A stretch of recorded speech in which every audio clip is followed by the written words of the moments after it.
Seigneur est avec vous. Vous êtes bénie entre toutes les femmes, et Jésus, le fruit de vos entrailles, est béni. Sainte Marie, Mère de Dieu, priez pour nous pauvres pécheurs, maintenant et à l'heure de notre mort. Amen. Notre-Dame de la sagesse et de la paix, Priez pour nous. notre Père Saint Jean. Priez pour nous. Donc, on va avoir 2 points. Le premier point, ça va être de regarder un petit peu la théorie de l'évolution. Et je vous dirai pourquoi, c'est important de la regarder. Et puis, le deuxième point, on entre vraiment dans la démarche philosophique à la découverte du principe propre de l'homme comme vivant. Alors, pourquoi regarder avant la théorie de l'évolution? Tout simplement parce que le magistère de l'Église nous le demande. Je vous cite l'encyclique Humani Generis de Pie XII, publiée en 1950, qui rappelle que tous les philosophes et les théologiens, c'est-à-dire nous, parce que quand vous écoutez un cours de philosophie ou de théologie, vous devenez philosophe et théologien, vous apprenez à réfléchir sur l'expérience et la parole de Dieu. Voici ce qu'il dit, je vous le cite. « Les théologiens et les philosophes catholiques, à qui incombe le grave devoir de sauvegarder la vérité divine et humaine et de l'inculquer aux hommes, n'ont pas le droit d'ignorer ou de négliger ces doctrines. » Et dans ces doctrines, il y a celle de l'évolution qui est citée explicitement. Bien plus, ils doivent en posséder une connaissance approfondie, en premier lieu parce que on ne soigne bien les maladies que si d'abord on les connaît bien, ensuite parce qu'il arrive qu'un élément de vérité se cache jusque dans les théories fausses, enfin parce que celle-ci provoque l'esprit à scruter et à pousser plus attentivement à poser plus attentivement certaines vérités philosophiques ou théologiques. Alors, vous voyez, le Saint-Père Pie XII insistait beaucoup pour qu'on réfléchisse sur cette théorie de l'évolution. Pourquoi ? Parce qu'il dit parfois, il y a des vérités dedans, donc il ne faut pas les repousser a priori en disant c'est faux, je ne m'en occupe pas, je ne veux pas savoir, parce qu'il peut y avoir des choses justes, et en même temps, de l'autre côté, ne pas les accepter sans critique, sous prétexte que ça doit révolutionner la philosophie ou la théologie. Donc c'est une mesure de prudence, et puis voilà, nos enfants à l'école reçoivent cet enseignement de l'évolution. Et donc il faut nos enfants ou petits-enfants, il faut qu'on puisse répondre, avoir quelques éléments de réponse. Le Saint-Père, toujours Pie XII, ajoute, je vous cite, « Le magistère de l'Église n'interdit pas que la doctrine de l'évolution, au sens où elle recherche l'origine du corps humain à partir d'une matière déjà vivante et existante, entre parenthèses, que les âmes soient immédiatement créées par Dieu, la foi catholique nous oblige à le maintenir. » Alors, donc l'évolution qui recherche l'origine du corps humain soit l'objet, dans l'état actuel des sciences et de la théologie, de recherche et de débat. C'est-à-dire, n'interdit pas, le magistère de l'Église n'interdit pas cette recherche. Voilà. Même si on doit maintenir dans la foi la création de l'âme.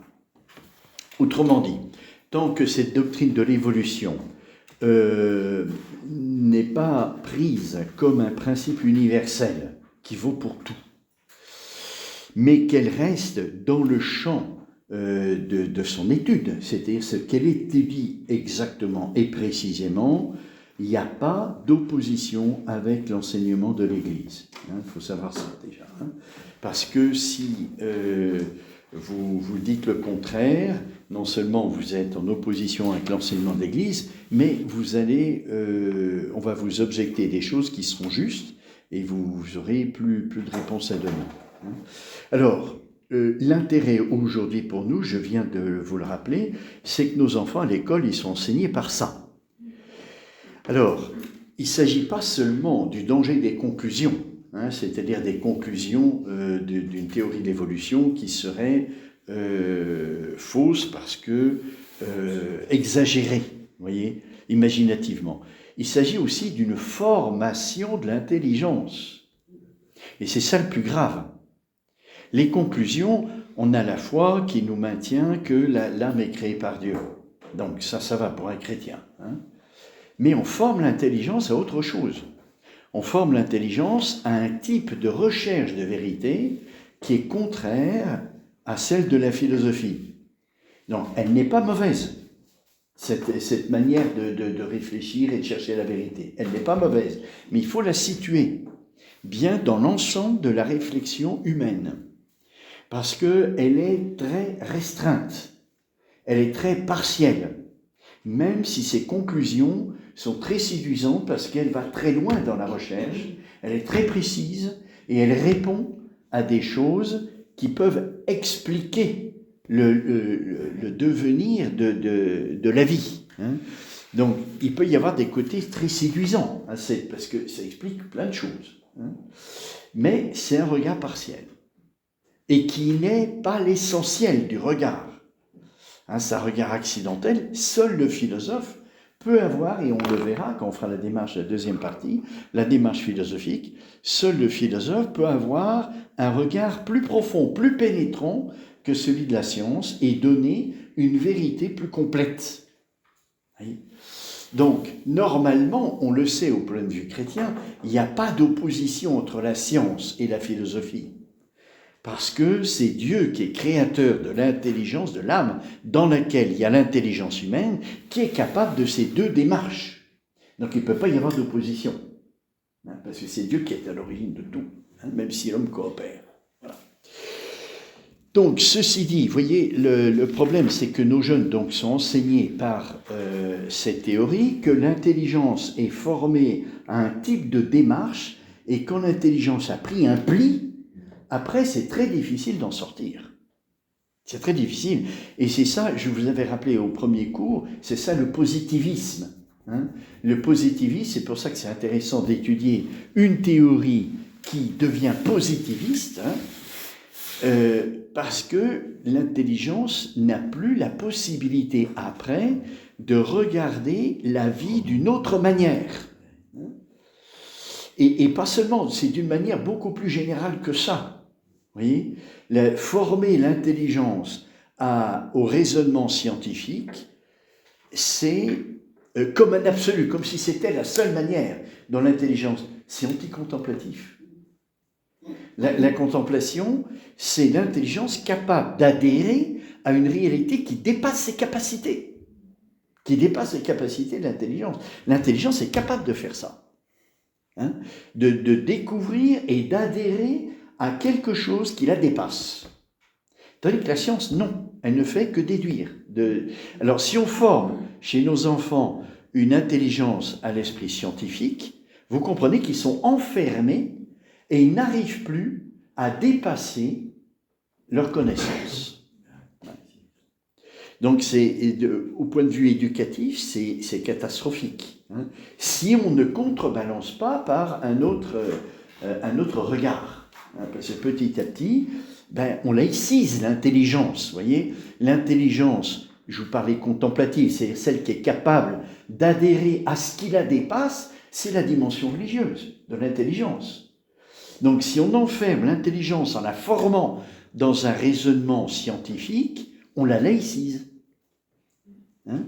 Si au contraire on fait ça, mais qu'à côté on montre que ce n'est qu'un regard partiel, qui est très matérialisant, alors on ouvre l'intelligence à autre chose. Et on ne l'enferme pas, on ne la laïcise pas.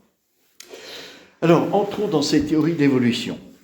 L'origine, alors évidemment, c'est une théorie scientifique. Moi, je n'ai pas la compétence, hein, et vous non plus. Donc, il ne s'agit pas d'entrer dans la science, hein, de l'évolution. Il s'agit de donner l'esprit, hein, de cette recherche. Qu'est-ce qu'on recherche? Pourquoi on le recherche? Et de montrer le regard philosophique, après, qui est tout autre et qui assume celui-ci. Donc l'origine de cette théorie, c'est la fin du XVIIIe siècle. Il y a deux grands noms, c'est Lamarck et Darwin. Voilà, vous avez entendu parler, hein, de Lamarck et de Darwin. Hein. Le principe général de toute la théorie de l'évolution, c'est de dire qu'entre les espèces végétale et animale, et il y a une solidarité, les uns dérivant des autres, par voie de génération ou par voie de changement naturel. Il y a deux types de changements. C'est par la génération ou par simplement la croissance vitale. Alors, chez Lamarck, donc, le livre qu'il a écrit, ça s'appelle Philosophie zoologique. Je vous cite deux phrases qui donnent un peu les principes de ce qu'il a découvert. Il dit « L'emploi plus fréquent et soutenu d'un organe quelconque fortifie peu à peu cet organe, le développe, l'agrandit, et lui donne une puissance proportionnée à la durée de cet emploi. Tandis que le défaut constant d'usage de tel organe l'affaiblit insensiblement, le détériore, le diminue progressivement ses facultés et finit par le faire disparaître. » Donc c'est ce qu'on appelle le principe d'usage et de désuétude. C'est-à-dire plus un organe fonctionne, plus il se fortifie et plus il se transmet fortifié. Et le contraire est vrai aussi. Donc c'est de là que vient le dicton, la fonction fait l'organe. Ça vient de là. Un deuxième principe qui aujourd'hui est complètement abandonné, presque, je vous le dis quand même, tout ce que la nature fait acquérir ou perdre aux individus par l'influence de circonstances où leur race se trouve depuis longtemps exposée et par conséquent sous l'influence de l'emploi prédominant de tel organe ou par celle d'un défaut constant d'usage de telle partie, elle le conserve par la génération aux individus nouveaux, pourvu que les changements acquis soient communs aux deux sexes ou à ceux qui ont produit les nouveaux individus. Voilà. Donc Lamarck, vous voyez ? Lamarck, donc, c'est l'usage et la désuétude des organes. Plus un organe s'exerce, plus il se fortifie, plus il se consolide et plus il se transmet. Et le contraire, c'est pareil, ça disparaît. Darwin, alors son livre, c'est « De l'origine des espèces par voie de sélection naturelle ». Alors voici ce qu'il dit, je vous cite. « Seules les variations présentant un avantage certain pour les individus qui en sont l'objet ont quelque chance de se perpétuer.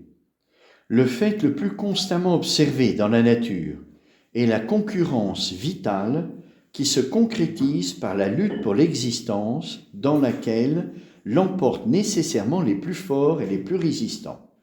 Cette sélection naturelle aboutit à la survivance des plus aptes. Ainsi, de simples variations naturelles, d'abord accidentelles et dues au hasard, peuvent se transmettre, s'ajouter les unes aux autres et créer un caractère nouveau, base d'une espèce. L'évolution est donc lente et utilitaire. » Voilà, donc c'est une toute autre vision, c'est par rapport à ce qui est utile et inutile. S'acquièrent les choses qui sont utiles et se transmettent, et puis se perdent ce qui est inutile et qui ne sert à rien.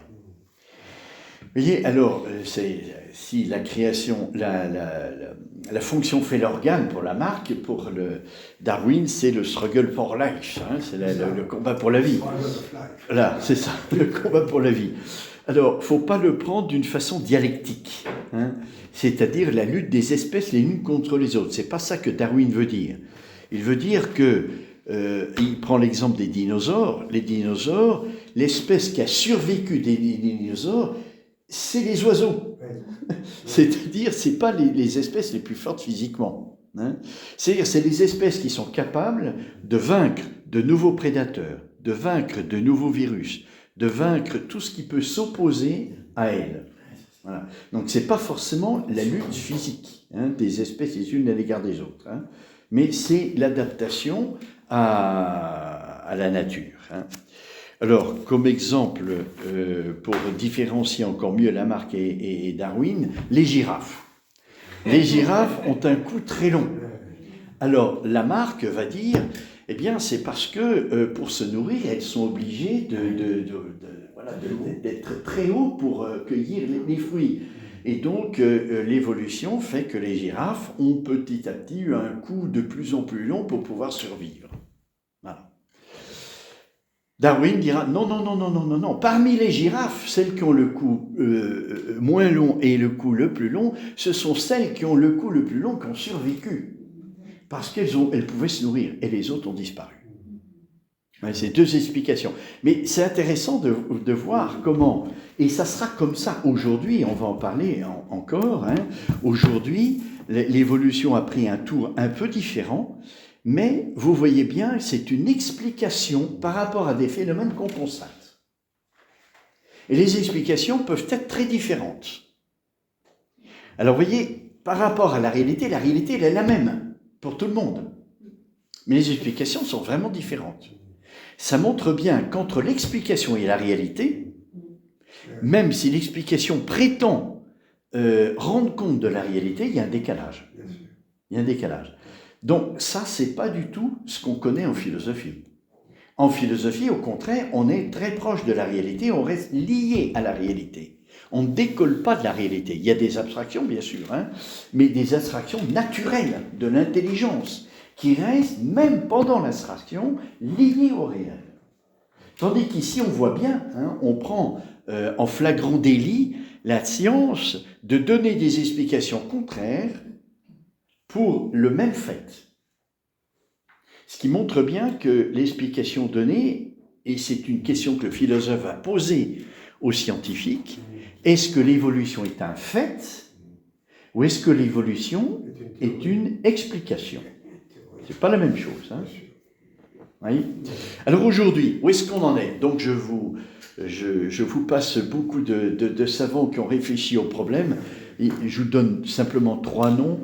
Mendel, qui est un moine, oui, augustin, voilà, qui a mis pour la première fois une loi exacte par rapport à l'hérédité. Hein, avec toutes les découvertes qu'on a fait des chromosomes et de tous ces des gènes et de l'ADN et tout ça, ben on est capable maintenant de dire plus précisément comment se fait l'hérédité, hein, avec l'apport des chromosomes de mâles et femelles. Voilà. Ensuite, il y a eu un Américain, Morgan, qui a au contraire, et dans la science, ça sera toujours comme ça, sur la théorie de l'évolution dans son histoire, il y a des hauts et des bas, c'est-à-dire des théories qui sont données, et puis après on les abandonne, puis après on les reprend, puis on les abandonne, puis on les reprend, en les modifiant un tout petit peu. Voilà. Tandis que si on est lié au réel, ben, normalement ça ne change pas. Parce que le réel, même s'il y a des évolutions, il reste substantiellement le même. Voilà. Donc, ça s'appelle Morgan, hein, qui a mis en évidence et qui mettait en défaut la théorie de l'évolution parce qu'il a travaillé sur la stabilité des espèces, justement à partir de la génération de son prédécesseur qui a montré précisément comment se faisait l'hérédité. Et voilà. Et puis, il y en a un autre, c'est De Vries, qui est un Néerlandais, je crois, qui a parlé pour la première fois d'un nouveau concept, qui est le concept de mutation. C'est-à-dire l'apparition soudaine d'un changement, qui n'est pas forcément dû à la génération, mais qui peut être aussi lié aux circonstances de l'ambiance, du milieu dans lequel on est. Hein. Voilà, donc on est resté sur ce concept de mutation, hein, de changement brusque, et au fond, la théorie de l'évolution donne une synthèse de tous les changements qui se font dans la nature de 3 manières différentes. Il y a les petites mutations qui ne changent pas la stabilité des espèces. Il y a les petites mutations, mais qui peuvent aboutir à des sous-espèces. Et il y a les grandes mutations avec le temps, qui aboutit au changement d'espèce. Voilà, ces 3 catégories qui aujourd'hui rendent compte à peu près de la théorie de l'évolution. Voilà. Alors, voilà. Maintenant, quel regard philosophique pouvons-nous avoir là-dessus? La première chose, c'est de faire très attention au vocabulaire qu'on emploie. Vous voyez le terme espèce, par exemple. Hein. Au plan philosophique et au plan scientifique, ça n'a pas du tout le même sens. Donc, si on commence à prendre le vocabulaire scientifique et qu'on veut critiquer en philosophie, on n'aboutira pas. Qu'est-ce que c'est qu'une espèce ? Le philosophe, il regarde la réalité telle qu'elle est. Le scientifique regarde la réalité sous un aspect particulier. Et comme il s'agit de la science, c'est l'aspect du mesurable, qui est lié à la quantité, et donc à la matière. Vous comprenez pourquoi, on en a déjà parlé, le regard scientifique, il est partiel, parce qu'il regarde la réalité sous l'aspect matériel, ce qui est mesurable. Donc le changement et la variation de l'espèce au plan scientifique, il se prend ex parte materie, c'est-à-dire du côté de la matière. Tandis que pour le philosophe, qui regarde la réalité telle qu'elle est, l'intelligence qu'il a de cette réalité, elle n'est pas seulement matérielle. Elle implique la forme, elle implique la fin, elle implique beaucoup de choses, en plus de la matière. Donc, pour les deux, aussi bien pour le scientifique que pour le philosophe, l'espèce est ce que signifie la définition. Sauf que la définition, chez le scientifique et chez le philosophe, est extrêmement différente. Donc, la notion d'espèce aussi, si vous voulez. Mais tous les deux, c'est lié à la définition. Donc, chez le scientifique, c'est ce qui va faire différer la matière vivante de façon mesurable. Parce que c'est ça son critère. Et ça va changer l'espèce. Pour le philosophe, qu'est-ce qui change l'espèce ? Ce qui va faire différer la nature de la réalité. C'est pour ça que pour le philosophe qui s'intéresse à la personne humaine, qu'est-ce qu'il va regarder en premier lieu ? C'est la personne humaine, et il dira la personne humaine, c'est une espèce particulière dont vous connaissez la définition, animal raisonnable, mais c'est une définition, c'est pas l'approche la plus profonde qu'on peut avoir de la personne humaine. Parce que ça ne suffit pas de dire que la personne humaine est un animal raisonnable. Quand on dit animal raisonnable, on dit qu'il y a l'aspect animal, et puis il y a un autre aspect qui n'est plus lié au corps vivant, comme pour l'animal. C'est le raisonnable. Mais ça ne suffit pas. Vous voyez, pour dire une personne humaine, c'est que le raisonnable, il peut se développer, comme on a dit tout à l'heure, de façon à atteindre une réalité à laquelle on peut adhérer et qu'on peut contempler. C'est-à-dire que la personne humaine peut se développer dans un sens contemplatif où elle est tirée vers le haut puisqu'elle adhère à ce qui la dépasse. Et donc elle grandit. Et il n'y a pas de limite. Elle peut grandir tout le temps. Vous voyez ? Tandis que si je prends raisonnable au sens de la science, non, ce n'est pas le cas. Je ne peux pas grandir de cette façon-là. Je peux grandir dans l'aspect quantitatif, c'est-à-dire aller toujours plus dans le détail, aller toujours plus dans les conclusions, plus loin dans les conclusions, mais je ne peux pas atteindre ce qui me dépasse. Vous voyez, donc, la définition de l'homme, animal raisonnable, elle est, catégorielle, univoque. Univoque, ça veut dire toujours la même signification. Toujours la même signification. La nature humaine, elle est la même pour tous. Et la raison, chacun l'a. Et c'est la même pour tous. Sauf que la personne, on ne peut pas la réduire à cette catégorie, puisqu'il y a du plus et du moins dans le développement personnel. C'est-à-dire, l'être personnel, ce n'est pas seulement un animal raisonnable. Oui, vous avez des personnes qui sont extrêmement intelligentes, contemplatives, et puis d'autres, un petit peu moins, qui sont plus dans la science. Ça ne veut pas dire qu'elles sont bêtes, mais ça veut dire que l'intelligence se développe autrement, comme un artiste. Un artiste peut être très intelligent, mais il développe son intelligence autrement. Vous voyez ?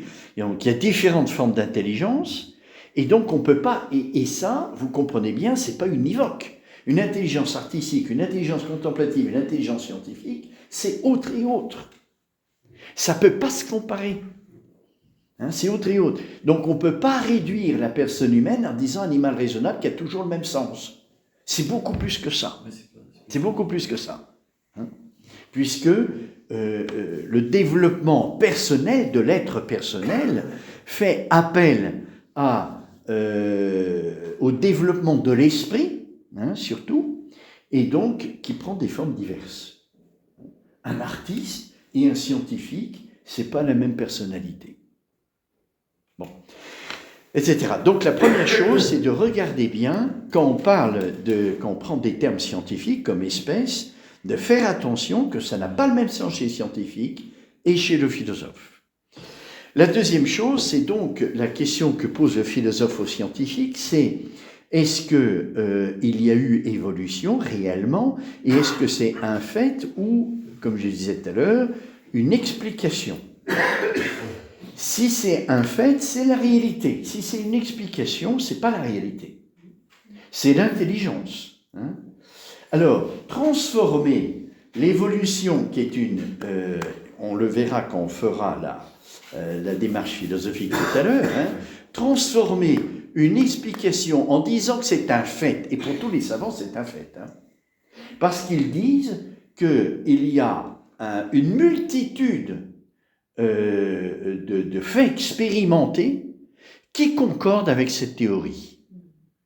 Et ces faits expérimentés qui concordent avec sont des preuves que la théorie est vraie.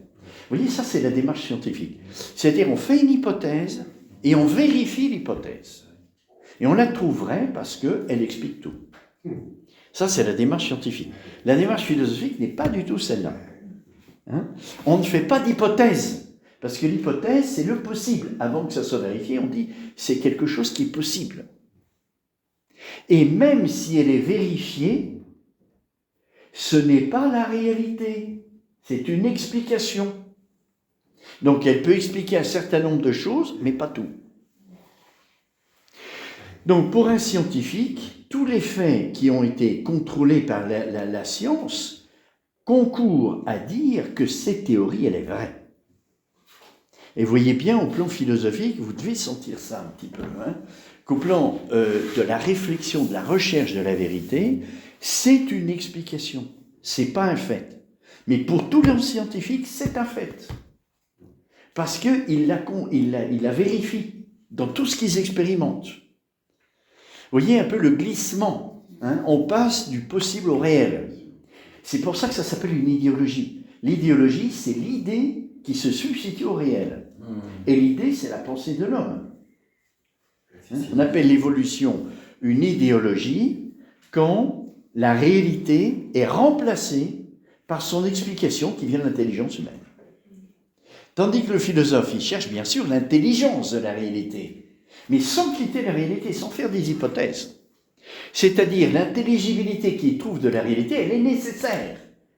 Alors que le possible, c'est pas nécessaire. Ça peut être ou pas d'être. Vous comprenez? C'est très différent. Et la preuve, c'est que la science a changé beaucoup dans l'évolution. Elle a pris des théories, puis elle les a abandonnées, puis elle les a reprises, comme je disais tout à l'heure.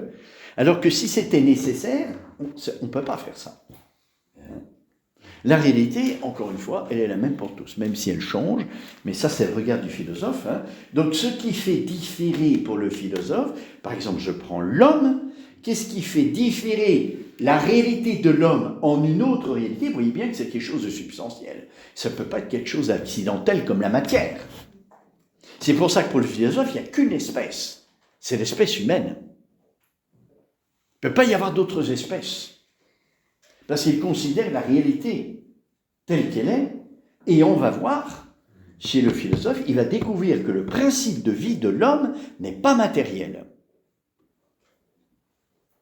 Donc, la différence échappe au scientifique, puisque le scientifique ne regarde que la matière, ce qui peut faire différer la matière vivante. Pour l'homme, le principe de vie n'est pas matériel, donc ça échappe au savant. Alors on ne parle pas du tout de la même espèce. Vous voyez, parce que ce qui peut faire différer de l'homme en un surhomme ou en un... Vous voyez, ça ne peut pas être matériel, puisque son principe de vie n'est pas matériel. Voilà, alors, pour les scientifiques, donc, ces preuves qui vérifient la théorie de l'évolution, elles sont paléontologiques, embryologiques, physiologiques, anatomique. Alors vous comprenez, il y a des grands noms de savants pour chacune de ces disciplines. Mais vous comprenez, l'épreuve paléontologique, c'est quoi? C'est quoi? Ah, on n'y était pas, hein, on ne peut pas le vérifier. Donc on n'a que des fragments et qui sont très anciens. Donc quel type de preuve est-ce que c'est? Quel type de preuve? Et c'est une preuve d'une théorie, c'est pas une preuve de la réalité. Et chez chacune de ces disciplines, paléontologie, anatomie, embryologie, biologie, dans chacune, la théorie de l'évolution est différente. C'est pas la même. Donc, parce qu'il s'agit de théories explicatives qui ont des regards différents. Qui sont tous autour de la matière, mais la matière dans un certain regard, dans un autre regard, dans un autre regard. Donc chacun, ils ont leur théorie. Vous voyez, donc c'est pas une théorie universelle. On peut pas dire que c'est une théorie universelle. Parce que chaque scientifique, dans sa spécialisation, il a sa théorie qui diffère d'un autre. Et c'est ça que le pape Pie XII soulignait. Vous vous rappelez, il disait, tant que le magistère de l'Église accepte cette théorie, quand on la met à sa place, c'est-à-dire dans la mesure où on dit que c'est une théorie universelle qui vaut pour tout, là, ça devient faux. Et on ne peut pas l'accepter. Alors, vous voyez la différence qui est importante à saisir entre le fait, qui est la réalité existentielle, et puis la théorie qui est une explication de la réalité par une hypothèse. On fait une hypothèse qu'on essaye de vérifier. Voilà. Donc, la philosophie ne procède pas du tout comme ça. Elle regarde la réalité et elle essaye, comme on va le faire tout à l'heure, de découvrir quel est le principe propre de cette vie. Bon. Ceci dit, j'espère que c'est bien clair dans vos esprits, ça. Hein. Si vous avez des difficultés par rapport à ça, entre le fait qui correspond au réel, la réalité c'est un fait, hein, cette table existe, un fait, et puis l'explication, qui est l'intelligence humaine, qui essaye de comprendre ce qu'elle expérimente. Voyez, bien le scientifique, comme explication, il fait une hypothèse. Il ne découvre pas l'explication par la réalité. Parce qu'il met la réalité dans des conditions telles expérimentales qui ne sont plus... Vous voyez, dans la théorie de l'évolution, par exemple, les mutations, ils ont observé que les principales mutations sont dues aux ultraviolets, aux rayons X et puis au radium. Donc, si je mets la réalité dans un certain contexte expérimental, je suis capable artificiellement de provoquer ces mutations. Et en laboratoire, ils ont fait ces mutations. Donc, expliqué scientifiquement par des changements artificiels qui ne sont pas les changements. Alors, comme les ultraviolets, rayons X et tout ça, ça existe dans la nature, tout ça. Donc, ça explique pourquoi il y a des mutations dans la nature. Mais le scientifique s'intéresse à la réalité dans un contexte bien spécifique qui met en lumière cette mutation, coupée du réel, parce qu'on le met dans une expérimentation spéciale. Donc toutes les conclusions qu'il va tirer de cette expérimentation ne sont plus adéquates au réel, parce que dans le réel, ça ne se passe pas comme ça. Même si les causes qui provoquent les mutations sont les mêmes. Voilà, alors, sur la question de l'évolution, vous voyez, pour tous les scientifiques, c'est vraiment un fait. Hein. Et ça, il faut bien que vous ayez compris que c'est une explication et pas un fait. Vous voyez la différence entre réel et puis explication? Oui. Alors, à l'école, la façon dont la théorie de l'évolution est présentée aux enfants donc, de l'école primaire, est-ce qu'elle n'est pas présentée comme une théorie universelle? Voilà, c'est ça. C'est ça le problème. Parce qu'en fait, moi, il n'y a pas encore si longtemps que ça. Pour moi, c'était, je l'enseignais. Mais oui. À l'école, je oui, l'enseignais, c'est ça. sans me poser de questions. Mais voilà, c'est ça. Ben ça, vous voyez, et c'est ce que peut souligner le philosophe, c'est que pour le savant, c'est un fait indiscutable. C'est un absolu. Alors que ce sont des conclusions d'une hypothèse. voyez. On transforme parce que cette théorie rend compte d'une multitude de faits, on dit ben, c'est comme ça qu'est la réalité. Et c'est ça, donc on empêche pour le coup l'intelligence des enfants de découvrir autre chose, d'avoir un autre regard que celui de la science. Oui. Parce que c'est très séduisant, vous voyez, comme on rend compte de tout un tas de phénomènes. Mais Aristote déjà, lui, disait que la personne humaine pose un problème nouveau. Parce que si je veux rendre compte de la personne humaine, je ne peux pas me contenter de regarder le corps. Même il disait, je suis obligé de regarder d'autres aspects comme l'activité humaine. Hein, ce qu'on a regardé, l'art, l'éthique, tout ça, ça fait partie de ce qu'est l'homme. Donc, simplement me contenter de regarder la vie corporelle, comme fait le scientifique, mais c'est très réducteur. Très réducteur. Et je ne peux pas, oui, c'est pour ça que ça laïcise l'intelligence, parce que dès que je parle, et on va le voir en philosophie, que je découvre l'existence du principe de vie qui n'est pas matériel, ben ça pose tout de suite la question d'où ça vient.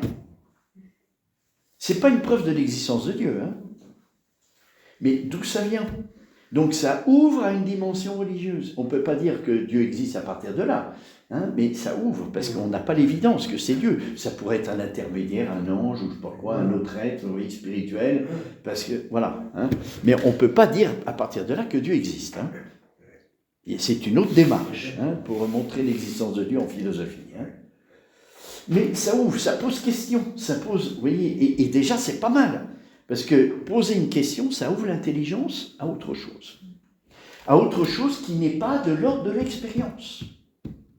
Vous voyez, parce que l'expérience, elle part du sensible. Seule l'intelligence est capable de dépasser le sensible, les apparences, pour atteindre, comme on va le voir, quelque chose qui n'est plus de l'ordre sensible. Père, quand vous dites que les scientifiques, ils trouvent dans des faits réels à partir de leur explication, ils trouvent que c'est réel. Mais aujourd'hui, on ne voit jamais un chat qui devient un chien, on ne voit jamais un prunier qui devient un pommier, enfin, il n'y a plus de... Oui, ça, mais jamais, ça. Alors ça c'est une autre question que pose le philosophe aux scientifiques. Est-ce qu'il y a un terme à l'évolution ? Parce qu'au point de départ, l'évolution, c'était rechercher l'origine des espèces. Hein. Est-ce qu'il y a un terme à l'évolution ? Quel est ce terme ? Voyez ? Et est-ce que la mutation est l'explication suffisante pour expliquer l'évolution ? Oui ? C'est deux autres questions. Alors, par rapport au terme de l'évolution, les scientifiques disent, il semble bien que l'évolution qui inclut l'homme, bien sûr, soit arrivée au terme. C'est-à-dire qu'il peut encore y avoir des petites mutations, mais qui ne changeront pas vraiment l'espèce, parce que on est arrivé à un sommet au point de vue de la vie. Donc les scientifiques pensent qu'il n'y aura plus de mutation à partir de l'homme. Sauf si on fait aujourd'hui ce qu'on fait beaucoup, le transhumanisme, hein, comme dont je vous ai parlé déjà, hein, c'est-à-dire artificiellement, on fait un homme hybride, c'est-à-dire moitié vivant, moitié informatique, hein, moitié robot, mais autrement il n'y aura pas d'évolution notable. Qui correspond, les scientifiques disent, les grandes mutations correspondent aux grands changements climatiques. Il y a à peu près une harmonie entre les deux, ce qui n'est pas étonnant, puisque les mutations sont dues aussi au principe extérieur, au milieu de vie dans lequel se trouve. Hein, vous vous rappelez, comme les scientifiques disent, eh bien, l'évolution, elle se fait par rapport au milieu de vie pour survivre. Hein. Et donc, il faut que je m'adapte. Alors, s'il y a des grands bouleversements climatiques, mais ça, c'est un regard scientifique aussi, hein, les grands bouleversements climatiques, on n'a jamais assisté à ça. Hein. C'est encore des hypothèses qu'on a fait hein, pour expliquer les transformations qui ont été faites dans l'univers depuis qu'on peut l'analyser, hein, l'ère glaciaire et puis les ères successives. Bon, eh bien, à chaque changement climatique important, il y a eu une espèce dominante. Et aujourd'hui, c'est l'espèce humaine qui est dominante, et les scientifiques disent parce qu'il a des mains et une intelligence. C'est beau. C'est déjà pas mal de reconnaître ça. Hein. Mais sans pouvoir dire ce que c'est, l'intelligence. Voilà, donc, pour le terme de l'évolution, donc, ils disent qu'il peut y avoir encore des changements, mais on est arrivé au terme, vraiment. Et quant à l'origine de l'évolution, donc, ils disent que pour les débuts de la vie, eh bien, on est obligé de faire des hypothèses, hein, parce que là encore, on n'a pas la réalité expérimentée, hein, donc ils sont obligés de faire des hypothèses, et ils disent les causalités univoques, c'est-à-dire la génération, hein, d'un homme né un homme, etc., ne sont pas suffisantes, évidemment. Et ils parlent de génération spontanée, c'est-à-dire avec l'aide d'une cause équivoque. C'est une cause qui n'est pas de la même nature. Un scientifique est obligé de dire ça. Sur l'origine des espèces, on ne peut pas expliquer avec les causes qu'on connaît aujourd'hui. Alors, ce n'est pas une preuve de l'existence de Dieu, hein. Ça ne prouve pas que Dieu existe. Hein. Mais, vous voyez, ils aboutissent à une limite que la science ne peut pas dépasser. Et donc, ça leur pose des questions. Qu'est-ce qu'il y a ? Alors, on peut dire encore, au point de vue philosophique, que le principe de causalité est de dire qu'une réalité, lorsqu'elle est source d'autre chose, ou qu'elle communique autre chose, elle ne peut pas produire un effet supérieur à son degré de perfection. Donc la mutation n'est pas l'explication suffisante de l'évolution. Vous voyez, si on veut expliquer la matière vivante jusqu'à l'homme, on est obligé de faire intervenir d'autres causes. D'autres causes qui ne soient pas univoques. Et les scientifiques parlent de finalité. Quand on explique la mutation d'une espèce à une autre, alors on peut donner des explications matérielles. Ben oui, ça s'est passé comme ça parce qu'il y a eu ça, il y a eu ça, il y a eu ça, il y a eu ça. Mais pourquoi ? Pourquoi ça change comme ça ? Le scientifique ne peut pas comprendre ça. Il ne peut pas savoir. Mais il sent bien qu'il y a autre chose. Et un principe de finalité qui n'est pas celui de la philosophie. Là encore, hein, c'est comme le terme espèce. Tous les deux l'emploient, le scientifique et le philosophe, mais la signification est tout autre. Eh bien, la finalité dont parle le philosophe, et dont parle le scientifique, pardon, c'est une finalité immanente.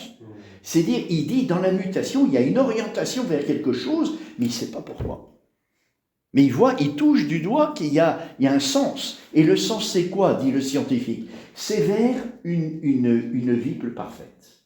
C'est toujours vers un plus, ou vers un moins. Mais ce qui dure, c'est toujours ce qui va être le meilleur vivant, parce qu'il sera capable de dépasser tous les obstacles. Donc, en gros, même si elle est cul-de-sac, eh bien, ça progresse, vous voyez, jusqu'à atteindre un sommet. Et ce sens de la finalité, seul le philosophe peut l'atteindre. Parce que ce n'est pas la matière que regarde le philosophe et la quantité qui peut expliquer quelque chose qui est la fin au sens philosophique, qui est objective, qui n'est pas immanente. Vous vous rappelez, dans l'étude que nous avions faite de l'éthique, hein, on a bien mis ça en lumière. C'est que la cause finale, c'est pas moi, c'est une autre personne qui suscite en moi un amour. C'est une réalité haute qui me transcende. Même s'il a la même nature que moi, c'est une autre personne, elle me transcende parce que ce n'est pas moi, c'est un autre. L'altérité. Donc ça, c'est le sens de la finalité que seul le philosophe peut atteindre. Le scientifique ne peut pas l'atteindre, puisqu'il reste collé à la matière. Il ne peut pas atteindre un autre. La matière, c'est ce qui fait l'unité de tout l'univers. Surtout dans la théorie de l'évolution, où l'homme a un corps, donc matériel, et la théorie de l'évolution, donc, c'est d'expliquer l'évolution de la matière vivante, et dont l'homme fait partie. Donc, il n'y a aucune transcendance. Il ne peut pas atteindre la finalité transcendante. Et je ne parle pas de Dieu quand je parle de finalité transcendante. Hein. Tu parles de quoi ? Ah ben, l'âme. Voilà. Cette âme qui va être principe de vie et qui est beaucoup plus que principe de vie, et on va le voir, elle est aussi forme. Et le scientifique n'atteint pas la forme. La forme, c'est ce qui donne l'identité intelligible de la réalité. Bon, on va voir tout ça. Hein. Alors, simplement, retenez simplement que la différence, donc la différence et en même temps ce que ressent le scientifique dans sa recherche, s'il est honnête, il doit reconnaître qu'il y a quelque chose dans ce qu'il observe qui le dépasse. Hein? Cette orientation de la vie vers la perfection. Il ne sait pas pourquoi. Seul le philosophe pourrait le dire. Oui. Mais il note une trace de la finalité dans la matière. Oui. Cette trace de la finalité dans la matière, elle ne vient pas de la matière. C'est pas possible. Parce que c'est une orientation vers le plus. Ça vient de quelque chose qui est plus grand que la matière. Forcément. Alors, voilà. Alors maintenant, regardons un petit peu la démarche philosophique. Donc vous avez compris, hein, la première chose, si je veux résumer par rapport à la théorie de l'évolution, c'est le regard spécifique du scientifique par rapport à celui du philosophe, le fait et l'explication. C'est les mutations qui sont des changements qui orientent la vie corporelle vers une perfection que le scientifique peut constater, mais qui n'a pas l'explication, et donc qui pose d'autres questions. Voilà. En gros, c'est ça. Alors maintenant, la démarche philosophique. Vous vous rappelez que nous avions déjà regardé, essayé de mettre en lumière certains caractères propres du vivant, hein, et spécialement de l'homme vivant, parce que pour le philosophe, c'est ça qui l'intéresse, c'est la personne humaine. Hein. Et on avait trouvé que par rapport au mouvement, il y avait deux caractéristiques. La première, c'est que le vivant a un mouvement qui n'est pas celui de la nature, c'est un mouvement dont la source est en lui, et qu'on avait stigmatisé dans une formule classique en philosophie, semovere en latin, c'est se mouvoir par soi-même. Tandis que dans la nature ne se meut pas par elle-même. Elle est déjà là, mais il se meut par lui-même. Hein. Mais le caillou, hein, l'eau, les quatre éléments, ils ne se meuvent pas par eux-mêmes. Vous voyez, le seul élément qui est le plus proche de la vie, c'est le feu. Hein, parce que tous les éléments de l'univers, ils tombent vers le bas. Et le feu, il monte. Mais il dépend d'un autre, hein, de celui qui le brûle. Et quand tout est consommé, ben, il s'arrête. C'est pour ça qu'on compare souvent la vie au feu, et on dit, il s'est éteint. Hein, en prenant l'image du feu, parce que c'est le plus proche de la vie. Il s'est éteint. Ou il est ranimé. Voilà. Donc la première chose, c'était le semovere. Et on avait vu comment on peut le mettre en lumière par tout simplement le mouvement de la vie. Hein, l'enfant qui marche, vous voyez, il fait des mouvements qui sont contraires à celui de la nature, ou en opposition, pas contraire, mais en opposition à celui de la nature. Il lève le pied, voyez, alors que tout tombe vers le bas.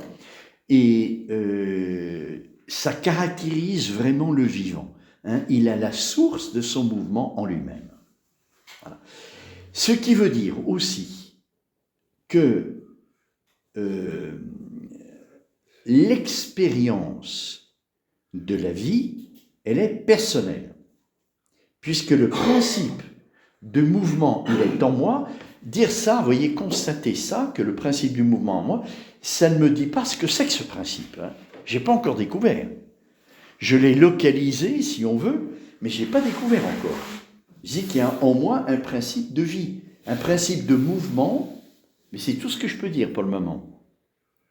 Mais s'il est en moi, ça veut dire que je ne peux pas l'expérimenter chez l'autre. Parce que je peux constater chez l'autre qu'il a aussi un principe de mouvement en lui, mais je n'en fais pas l'expérience. Je peux le voir de l'extérieur, qu'il a les mêmes activités que moi, qu'il vit comme moi, mais je ne peux pas l'expérimenter. Je ne peux expérimenter que pour moi. C'est ça la grande difficulté de la philosophie du vivant. Vous voyez, la grande difficulté, c'est l'expérience, on a dit, hein, l'expérience est le point de départ de la philosophie. Or, si l'expérience du vivant, il n'y a que moi qui peux la faire, parce que pour les autres, je suis extérieur, et comme le principe de vie, il est intérieur, je ne peux pas l'atteindre pour les autres, au niveau de l'expérience. Quand j'aurai découvert le principe de vie de l'homme, alors je pourrais dire que l'autre, il a aussi ce principe de vie. Mais au niveau de l'expérience, je ne peux pas l'atteindre. Je peux le faire que pour moi. C'est pour ça que souvent, on a tendance à projeter sur les autres. Vous voyez, c'est source d'incompréhension. Hein. Moi, je vis cette chose de telle manière, l'autre, il a l'air de vivre une chose semblable à moi, donc l'explication est la même. Vous voyez, on retombe dans la mentalité scientifique, c'est-à-dire je fais une hypothèse sur l'autre, comme j'expérimente pas, c'est une hypothèse. Et je dis, il est en train de pleurer, comme moi, quand je pleure, c'est que je suis triste, donc il pleure parce qu'il est triste. Je projette sur l'autre ce que moi je vis. Vous voyez, et je ne peux pas faire ça. Je ne peux pas faire ça parce que je n'expérimente pas ce qu'il vit. Et cette différence, est-ce qu'elle est due au vécu? Est-ce que c'est simplement une différence de vécu? C'est-à-dire, moi je pleure, j'ai tel sentiment, l'autre il pleure, il a un sentiment égal. Je fais une projection. Ou alors il a un autre sentiment que je ne peux pas atteindre puisque je n'en fais pas l'expérience. Est-ce que c'est ça la seule différence? La conscience. Eh bien non, je ne peux pas dire ça. Je ne peux pas dire ça parce que ce principe de vie qui est en moi, je dois l'atteindre de façon philosophique. Or, la philosophie part de l'expérience singulière, existante. Qu'est-ce qui existe en moi comme vie? Qu'est-ce que je peux appréhender comme expérience de vie? Ce sont les activités vitales, les opérations vitales. Il n'y a que ça qui existe réellement. Alors comment je peux préciser cette expérience de l'opération vitale qui m'est personnelle, que je ne peux pas partager, ça m'est propre, sans tomber dans le vécu et la conscience? Qu'est-ce qui me permet de faire ça? Eh bien, c'est qu'il y a quelque chose de tout à fait propre au vivant, c'est une autolucidité. J'ouvre les yeux, je sais que je vois. Il n'y a pas besoin de la conscience. Je peux prendre conscience que je vois, bien sûr. Mais vous voyez, la conscience est déjà complexe. Tandis que l'opération vitale, j'ouvre les yeux, je vois, c'est immédiat. Et je le sais que je vois. Quand je ferme les yeux, je sais que je ne vois pas. Oui, la différence qu'il y a entre la conscience et l'autolucidité de l'opération vitale. Ça, c'est très important. C'est très important parce que ça permet de faire une vraie philosophie du vivant sans tomber dans la phénoménologie. Vous vous rappelez, la phénoménologie, on analyse ce qui apparaît à la conscience. Or, l'expérience de l'opération vitale, elle est beaucoup plus immédiate que la conscience. Beaucoup plus immédiate. Je sais que j'ai des opérations vitales et je n'ai pas besoin d'en avoir conscience pour le savoir. Donc voilà ce qui me permet de préciser quel est l'objet de l'analyse de l'homme comme vivant. C'est son opération vitale, mais pas comme Bergson, je vous l'avais souligné, le disait. Bergson avait compris que le principe de vie, il était dans la personne. Mais il parlait de l'élan vital. C'est-à-dire le jaillissement de l'opération vitale à partir de sa source. Et ça, c'est trop formel. C'est pas assez lié à l'expérience. Oui, quand je vous parle de l'expérience au plan philosophique de la vie, c'est cette opération vitale, liée à sa source comme un effet à la cause. Si j'ai pas ce lien de cause et d'effet, je ne suis pas dans la nécessité. Je suis dans l'abstraction universelle. C'est-à-dire que l'élan vital, c'est vrai pour toutes les opérations vitales. Mais autre chose est voir, autre chose est penser. L'élan vital est le même.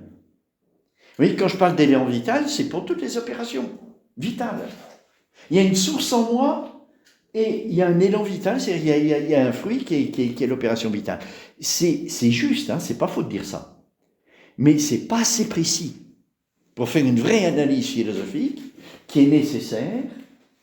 Je dois regarder l'expérience dans sa singularité. Et l'expérience dans sa singularité, c'est telle opération vitale liée à sa source.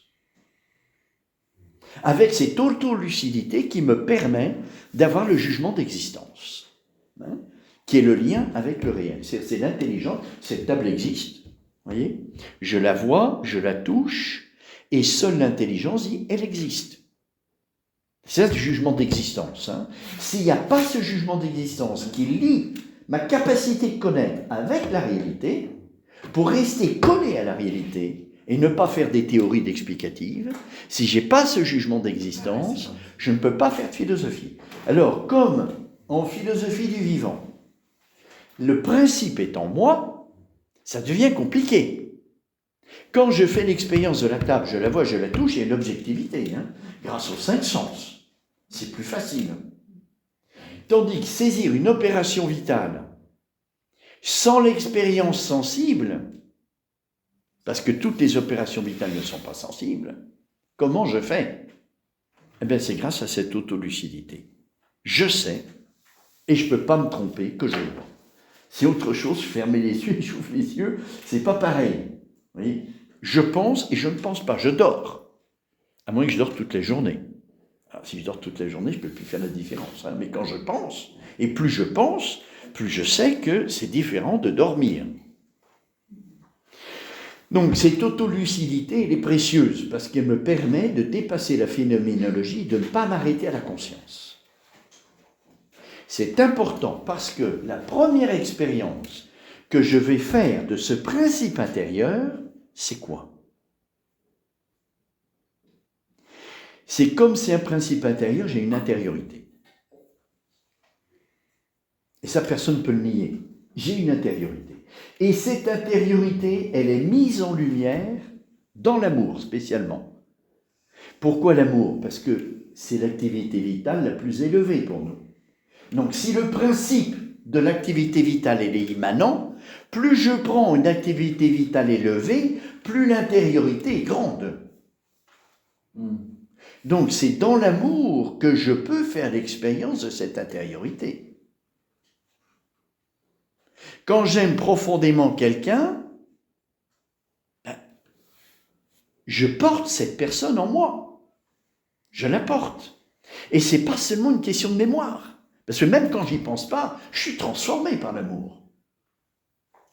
Et cette transformation, c'est bien qu'il y a quelque chose qui se passe en moi. Donc cette intériorité, elle existe bien. Et elle est liée au principe vital sous opération vitale. Mais si j'aime pas, j'ai pas d'intériorité? Ah si? Et d'où elle vient? Ah, elle vient d'un autre amour, qui est l'amour de soi, qui n'est pas l'égoïsme. Hein. Il y a un amour naturel de soi, qui est bon et qui est légitime. Et qui fait que déjà, j'ai une intériorité. Il y a quelque chose en moi qui fait que, même si je ne connais pas l'amour, j'ai déjà une intériorité parce qu'il y a un amour de moi-même qui est inconscient du reste. Hein. Vous voyez, la conscience de l'opération vitale, c'est pas assez radical. Puisque cette intériorité dans l'amour je la connais même quand j'aime pas. Même dans l'amitié, où j'aime une personne humaine. Cette intériorité, elle existe même quand je n'aime pas en acte. Même quand je n'aime pas en acte. Je ne peux pas aimer en acte une personne que j'aime toute la journée, c'est pas possible. Et comme je suis transformé, il y a cette intériorité qui demeure même quand je n'aime pas en acte. Donc c'est au-delà de la conscience. C'est au-delà de la conscience. Je ne peux pas dire que mon intériorité, c'est ma conscience. C'est beaucoup plus que ça. La conscience est une connaissance. Là, je parle de l'amour. Vous voyez, je suis transformé par l'amour. Cette transformation me fait prendre, c'est vrai, conscience d'une intériorité, mais qui est au-delà de l'intériorité. Qui est au-delà de la conscience, pardon. Qui est au-delà de la conscience. S'il y a une intériorité, même si je ne connais pas l'amitié, ça veut dire qu'il y a un autre amour qui est plus profond, plus radical, qui est l'amour de soi. Et cet amour de soi, ce n'est pas l'amour du corps, parce qu'il est sensible. Et le corps peut être aimé parce qu'il est beau, parce qu'il est puissant, parce qu'il est harmonieux, parce que, etc. Mais cette intériorité que j'ai, elle n'est pas sensible. Elle n'est pas sensible. C'est un état nouveau dans lequel je me trouve quand je connais l'amour d'une personne. Mais même quand je ne connais pas l'amour d'une personne, je suis dans un état qui progresse. Je suis dans un état nouveau d'intériorité au fur et à mesure que je progresse. Et quand je connaîtrai l'amour, évidemment, cet amour de soi va progresser aussi. Vous voyez bien que cette connaissance du principe qui est en moi, source de vie, en mettant en lumière cette intériorité, me donne une expérience de ce principe, mais qui n'est pas encore la découverte philosophique de ce principe de vie. C'est une expérience quasi affective de ce qui est en moi, que j'aime et qui est source de ma vie. Alors, comment faire cette analyse qui me permet de toucher, ce principe de vie et de comprendre ce qu'il est? Parce que même si je fais cette expérience de l'intériorité, c'est-à-dire de ce principe d'amour qui est en moi, je ne peux pas dire encore ce qu'il est. Je peux mettre en lumière qu'il existe, certainement, mais je ne peux pas encore dire ce qu'il est. Alors, comment on fait? Eh bien, il faut d'abord retourner à l'expérience des opérations vitales. Vous vous rappelez que toute démarche philosophique, ça part de là. L'expérience Alors, si vous regardez toutes les opérations vitales que vous faites dans la journée, vous allez voir, vous ne serez pas déçus, parce qu'il y en a des milliers. Des milliers. Et ce n'est pas seulement numérique, quantitatif. C'est aussi une diversité dans les espèces d'opérations vitales. Il y en a qui sont très liées au corps, je mange, je bois, je dors, et puis il y en a qui ne sont pas liées du tout au corps. Je pense, j'aime. Voilà, toutes ces activités vitales multiples, elles sont multiples par le nom, mais aussi par la qualité. Et pourtant, c'est toujours moi. C'est ma vie. Ma vie, elle est unique. Même si mes opérations vitales sont multipliées à l'infini, ma vie n'est pas infinie en nombre. J'ai une seule vie. Alors, c'est impossible de rendre compte de cette diversité dans l'unité s'il n'y a pas quelque chose qui est source d'unité dans la diversité. Vous voyez, entre penser et manger, ce sont deux opérations vitales qui sont incompatibles l'une avec l'autre. L'une est totalement corporelle et matérielle, l'autre est complètement en dehors du corps.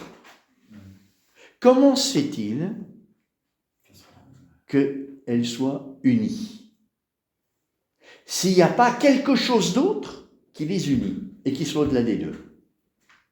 C'est impossible. Vous voyez, là je touche avec nécessité qu'il y a en moi une cause de l'unité dans la diversité. Je ne veux pas dire autre chose. Eh bien, ce principe d'unité dans la diversité, c'est ce que les traditions religieuses appellent l'âme. Voilà, C'est l'âme. c'est là. Vous voyez, ça me permet, avec ce raisonnement, qui est un raisonnement inductif, vous voyez, parce que je pars de l'expérience et je remonte à la source, qui est la cause et le principe de l'unité. Vous voyez, je peux pas nier que ma vie, elle est unie, que j'ai qu'une seule vie. C'est un fait d'expérience, ma vie, elle est unique. Je ne peux pas nier qu'il y a une diversité d'opérations vitales, qui sont aussi bien divers dans la quantité que dans la qualité. Je ne peux pas nier ça. Hein, d'un côté, ma vie est une, et de l'autre côté, il y a de multiples opérations vitales. C'est des faits d'expérience que personne ne peut nier. Comment expliquer ça? S'il n'y a pas une cause qui fait l'unité dans la diversité, je peux pas rendre compte de la réalité. Oui, ce n'est pas une hypothèse d'explication. Je suis poussé par la nécessité de dire nécessairement il y a une cause. Autrement, je reste dans la diversité ou dans l'univocité, de l'unité. Vous voyez, ça c'est la recherche philosophique, où je découvre un principe. Et comme ce principe, parce que ma vie est une, elle est cause de l'unité dans la diversité, je peux dire tout de suite que cette âme va être forme du corps. Parce que cette matière vivante, le principe, c'est ce principe-là. Ma vie, elle est une. Même si je pense, j'aime, et puis que je mange, je bois, je dors, ma vie, elle est une. C'est un fait d'expérience. Même si ces opérations vitales se font dans le temps, c'est-à-dire que je ne peux pas penser et aimer pendant que je dors, c'est toujours moi. Le je, il implique tout, le corps et ce principe de vie qui est en moi. Et je dis je vis. Quand je dis je vis, j'exprime la réalité que je vis qui est une vie unique, celle du corps et celle qui est au-delà du corps. Rappelez quand on était dans la partie descriptive, on avait dit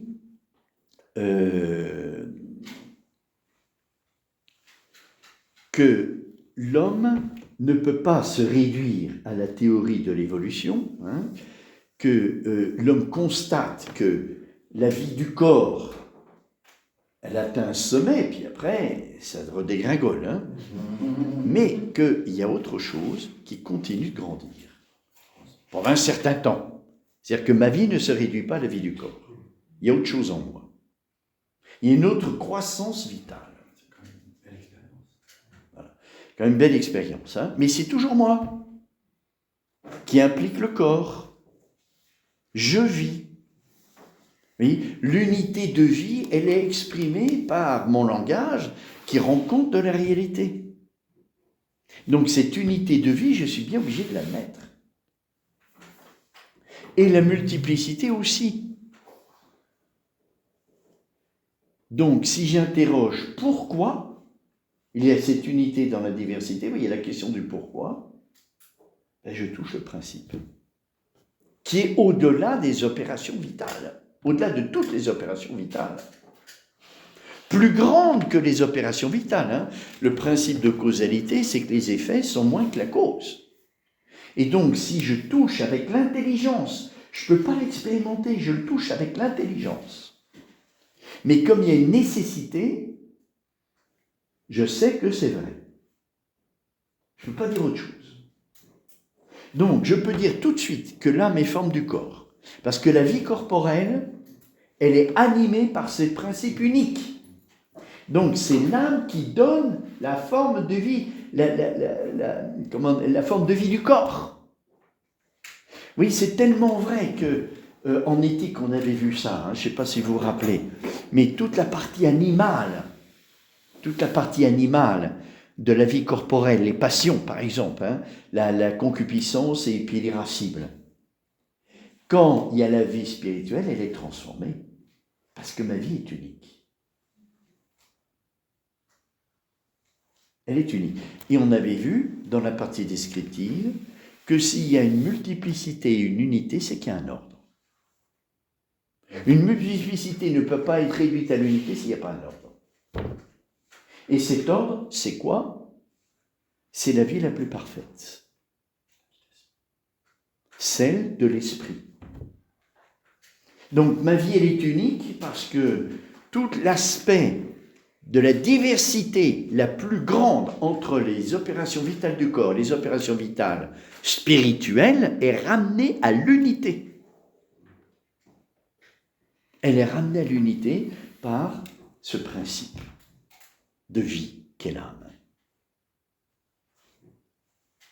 Oui, le fait que, pourquoi est-ce que quand l'homme constate que son corps grandit, puis après qu'il diminue, et il continue, pourquoi l'homme prévoit de construire des maisons, de faire des jardins potagers, si le corps diminue et que la vie se réduit à la vie du corps? Ça ne sert à rien. Si l'homme prévoit de se protéger pour pouvoir continuer de vivre, malgré que le corps diminue, mais c'est parce qu'il peut encore grandir. Donc, il se sert de son milieu vital, et c'est ça, c'est un autre aspect caractéristique du vivant. Vous vous rappelez, il se sert de son milieu vital pour l'épanouissement de sa propre vie. Le vivant est celui qui rayonne un milieu de vie. Il rayonne un milieu de vie, en se l'assimilant. C'est-à-dire en le transformant pour l'adapter à sa vie. Plus un vivant est parfait, plus il fait ça, avec son milieu de vie. À toutes les constructions, ça, c'est pour ça. C'est l'homme qui... Oui. J'ai une question. Oui. Puis on va Tout ce que vous dites là, moi, me paraît tout à fait fondé, au contraire, mais je m'interroge. Le savant lui-même n'est-il pas appelé à découvrir aussi tout autant cela que le philosophe? Est-ce qu'il ne choisit pas alors arbitrairement dans le développement de son intimité plutôt un tel type de regard qu'il va effectivement réduire, disons, au point de vue matériel, en faisant fi d'un principe qu'il a tout autant que moi, philosophe ou que l'artiste, n'est-ce pas? Et parce que ça, cette intimité, cette source de l'âme, il l'a aussi en lui, en tant qu'être vivant. Un scientifique peut être aussi philosophe, mais c'est très difficile parce qu'il a une intelligence formée d'une manière. Et entrer dans une autre... voilà, c'est ça, c'est qu'on soulignait. Nos pauvres enfants sont formés de cette manière-là. La même nature humaine. Bien sûr, mais bien sûr, le scientifique peut découvrir aussi. Teilhard de tout à fait. Chardin. Oui. Alors, c'est la paléontologie, ça, Teilhard de Chardin. Et il est dans la théorie de l'évolution au point de vue paléontologique. Mais comme il était prêtre, il croyait à la création de l'âme. Oui. Donc, il était pour la théorie de l'évolution, mais il savait que ça n'expliquait pas tout. Oui, parce que dans la théorie de l'évolution, pour le coup, quelle est la place de l'âme? On ne peut pas la regarder. Non, ça échappe au regard scientifique qui se contente de la matière. Donc, quand je découvre en philosophie qu'il y a un principe de vie de l'homme qui est unique, il dépasse nécessairement la matière puisque mes opérations vitales ne se réduisent pas au corps. Il y a autre chose. Donc, le principe d'opération, il doit être plus grand. Plus grand que la vie spirituelle, plus grand que la vie corporelle. Pour être source. Il doit être plus que ça. C'est ce qu'on appelle l'âme. Alors, moi, Teilhard de Chardin, pour le coup, ça m'interroge comment est-ce qu'il pouvait... Si, parce que si vous regardez la théorie de l'évolution et que vous regardez simplement l'aspect de la matière, vous pouvez très bien dire que le corps de l'homme, il vient d'une évolution animale. Mais à un moment donné, alors ça c'est la continuité matérielle. Mais à un moment donné, on ne peut plus expliquer ça. Pourquoi? Parce que le philosophe découvre qu'il y a un principe de vie qui ne peut pas se limiter à la vie corporelle de l'animal. Il y a autre chose. Donc, quand en philosophe, je découvre qu'il y a un nouveau principe de vie pour l'homme, qui est propre à l'homme, je ne peux pas dire qu'il y a une continuité seulement matérielle. Il peut y avoir une continuité matérielle. Le magistère de l'Église ne l'interdit pas, même aujourd'hui. Je vous ai cité Pie XII, mais même aujourd'hui, c'est la même chose. On peut dire que l'évolution rend compte de quelque chose au point de vue matériel, mais pas plus. Il y a nécessairement une rupture entre l'animal et l'homme. Nécessairement. On ne peut pas... si on regarde l'être, vous voyez, l'être de la personne humaine et l'être animal, il n'y a pas de continuité. Il ne peut pas y avoir de continuité. Mais au point de vue matériel, pourquoi pas? C'est pas gênant. Mais quand, alors au point de vue chrétien, vous voyez, quand on dit que Dieu crée l'âme, alors là je ne suis plus en philosophie, hein, quand on dit que Dieu crée l'âme, il informe la matière vivante et ce n'est plus une vie animale puisqu'il y a un principe nouveau de vie qui est humain. C'est autre chose. Il y a une rupture complète. Il y a une rupture complète. C'est pas parce qu'on voit une continuité matérielle qu'il faut penser que l'homme est le prolongement du singe. Pas du tout. Il y a une rupture nécessaire. Et ça, seul le philosophe qui découvre ce principe propre de vie peut l'affirmer. Même en dehors de la foi. Même en dehors de la foi. On ne peut pas dire autre chose. On ne peut pas dire autre chose. C'est important. Même en dehors de la foi. En dehors de la foi. On peut montrer qu'il y a une rupture, parce que si vous faites seulement appel à la foi pour lutter contre l'évolutionnisme, on va vous dire que vous êtes fidéiste. Exactement. Fidéiste, c'est-à-dire que la compréhension du réel que vous l'avez que par la foi, ce que disait Luther. Voilà. Seule l'intelligibilité, c'est la foi. Donc on est protestant à partir du moment où on ne pense pas qu'il y a d'autres explications. C'est une autre forme d'idéologie. Hein. Les scientifiques pensent que c'est la science qui est la seule explication, et le fidéiste, il pense qu'il n'y a que la foi qui explique tout. Comme les protestants et Luther. Alors que la philosophie permet de mettre en lumière qu'il y a un principe qui, sans faire appel aux Écritures ni à la foi, qui montre qu'il y a une rupture nécessaire entre l'animal et l'homme. On ne peut pas dire autre chose. Ah, ça c'est important, vous voyez, pour ne pas tomber. Paul VI disait que le grand danger de l'Église, c'est le fidéisme. Ça, c'est l'influence protestante. Parce que les protestants ne veulent pas de la philosophie. Ils disent que l'intelligence est corrompue par le péché original. Ah oui. Et plus capable de chercher la vérité. Plus capable de chercher la vérité.